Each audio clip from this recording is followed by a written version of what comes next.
Okay, this is the interior appliance and plumbing. The interior plumbing, of course, interior appliances. Appliances, interior plumbing video. We got a smoke alarm here. We got smoke alarms in our bedrooms. So we're looking pretty good. This is the thermostat. It is programmable. So we've got that going for us. In fact, while we're programming here, we're just programming some heat. We'll just turn this thing up here a little bit. It's not the way we're going to leave it. Okay, well, is that it, bud? Almost. So we come in here, and this is the kitchen, and this is the refrigerator nook, and then over here, what happened is we've done some remodeling. And when this home was built, before the drywall came in, the electric receptacle outlets, okay, these boxes were installed so that they came out of the wall just long enough, just enough so that the drywall fit around them, and then all your connections are nice and solid. But what's happened today, what's happened to us over here in the kitchen area, is that we've installed this nice, attractive splashback. Anyway, I get grief. If I call it a splashback, then people will get in the comments and saying, hey, it's a backsplash, and vice versa. So we come over here, and when this backsplash got extended, now we're past the box. And so what happens here is that now if any sparks melt down inside of this box, instead of the box containing them, it goes into the the paper on the drywall, gypsum wall, and it goes up inside the house like that. They sell these things called spark suppression rings or goof rings or extenders. And the extenders cost about $3 a piece. So for like $9, they're going to charge you more than that. They're going to charge you sales tax. That's how they get you. But for like $20, it could have been done right. But no, we got this big old hairy gap in there. This is our kitchen range. It is a contractor's model. Nothing wrong with that. But you've got 4 burners. You've got a broiler. You've got a bake element. And you got a light that does not work. And so 350 is 350. The broil works. All your burners get hot. But you don't have a timer, you don't have a self-cleaner, you don't have convection, you don't have any of those things. One thing you got is right here, you got this. This is called an anti-tip device. That's what you got, an anti-tip device. Only it's supposed to be installed back there so you can't pull the oven up so it doesn't tip over on somebody. So we're close, but no banana. This is the vent fan. And I take my measurements for the vent fan from the fan itself to the cooktop. So we've got 24 inches, that's fine. This fan, this hood, I recognize this. It's been painted, it looks nice. They even taped it off. Look, we've got the KitchenAid. If you look in there, you can see the old yellow, okay, the 1970s mustard yellow right in there. And, but, there's our fans, and there's our fan motor, and there's our light. And, it still works. And it still works, by the way. No GFCI anywhere in the structure. The dishwasher, this is really nice. This switch operates the dishwasher. That's a disconnect. A lot of times we don't have them. Plano is one of the first municipalities that started doing that correctly. So we're running it through a little short cycle. This is our kitchen sink. And this is what's known as a foul line. F-O-U-L, Hillbilly Home Inspection. That's how we spell it. F-O-U-L, foul line. That's where all the cooties hide. That's where all the germs and the bacterium and the viruses. That's where it all hides. It's supposed to cascade down like this. That's what code says.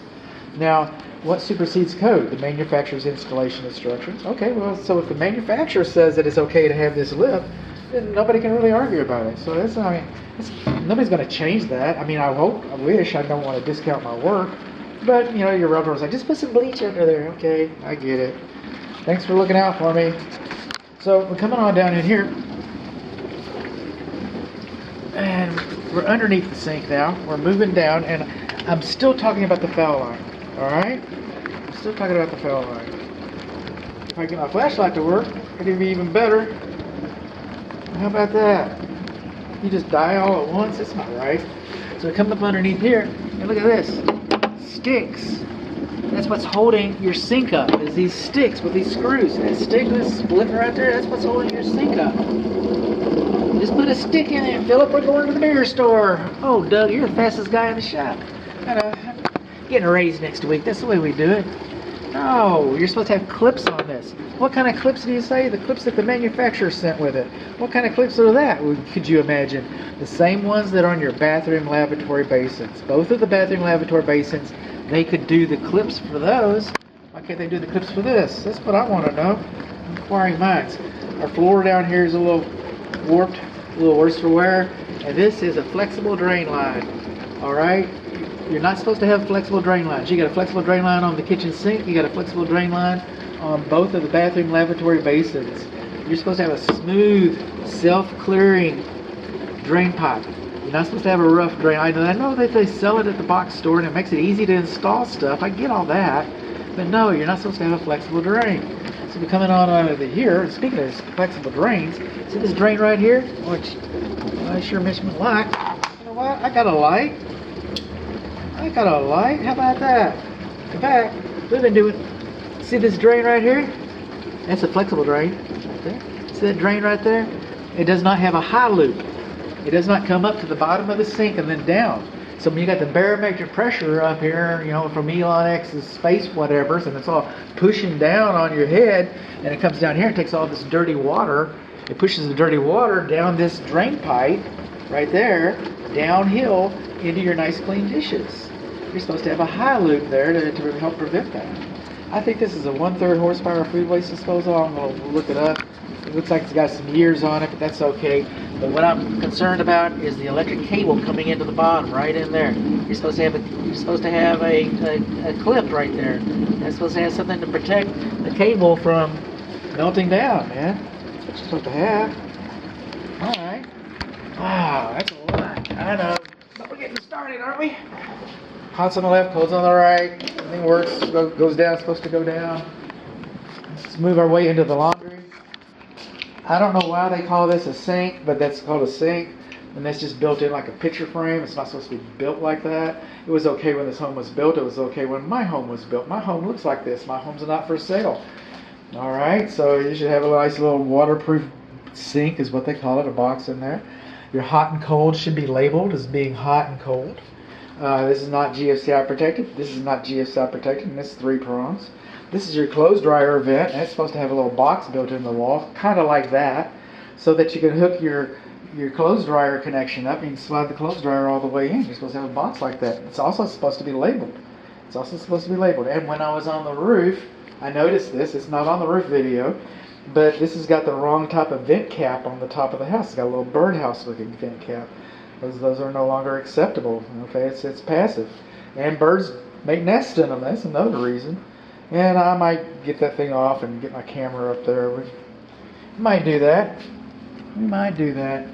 Moving on along, we got a couple bathrooms to go. Here we go. Hot's on the left, cold's on the right. Stopper works, drain works. Everything's fine. Everything goes down. It's supposed to go down. Bye, Timmy. Nope. Hot's on the left, cold's on the right. We do not have GFCI. We have another one of those flexible drains right there. And what else we don't have? You see that right there? It's that little thing that's called an escutcheon. And we do not have an escutcheon for our drain. And then we look up in here. You see that? That's called a clip. That's what should be in the kitchen. Okay, they can do it for the bathrooms. Not supposed to have a flexible drain. We know about that. And we need an escutcheon on that drain pipe. Yeah, we do. Here's another interesting thing. In the other bathroom, that's the fan switch. In this bathroom, that's the fan switch. And our fans do not vent directly to the exterior. Our vents, I'm just left to assume. Our vent fans are venting directly into the attic space. We have one more bathroom? Sure do. We can do that. All right, moving on along, moving in here. And again, kind of an appliance thing. But this light switch works that electric receptacle. It does not work your light. If you want that light to work, you got to walk over to it and pull the strings. Turn this on and off, and you can have a lamp on or something. That's all that's required.